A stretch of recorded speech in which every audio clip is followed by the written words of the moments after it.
सुनन नसाई जी हदीस आ।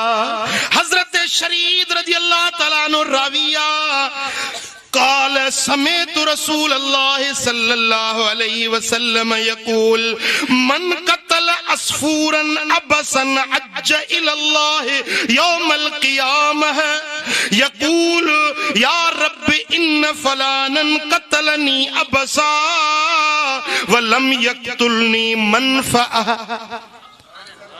मदीने वारे साईं फरमायो त कंहिं माण्हू कंहिं झिरकीअ खे बेसबब मारे छॾियो, कंहिं झिरकीअ खे बेसबब मारे छॾी।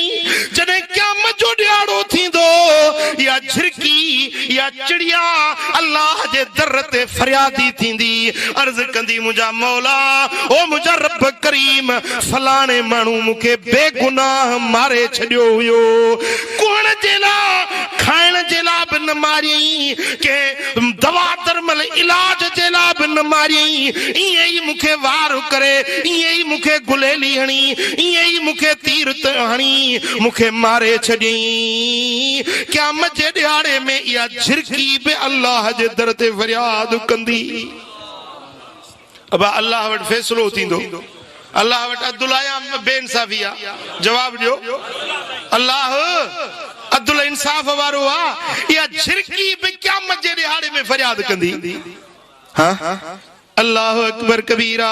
हजरत सैयदा आयशा सिद्दीका साइण थी रिवायत करे जा आराबियुन इला रसूलिल्लाह सल्लल्लाहु अलैहि वसल्लम फकाल इन्नकुम तुकब्बिलून सिबियान वमा नुकब्बिलुहुम फकाल रसूलुल्लाह सल्लल्लाहु अलैहि वसल्लम अव अमलिक लक अन नज़ अल्लाहु रहमत मिन क़ल्बिका। हिकड़ो माण्हू अहिड़ा बि आयो चए या रसूल अल्लाह तव्हां नंढड़नि ॿारनि खे चुमियूं ॾींदा आहियो, नंढड़नि ॿारनि सां प्यार कंदा आहियो, पर असां त ॿारनि खे कोन चुमंदा आहियूं। पाण फरमाए तुंहिंजी दिलि मां जो रहम निकिरी वियो आहे, ॿारनि ते बाझ करण रहम करण जो तुंहिंजी दिलि मां निकिरी वियो आहे, त पोइ तोखे छा कजे?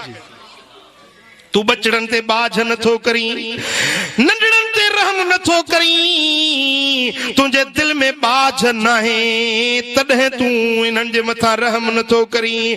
पोइ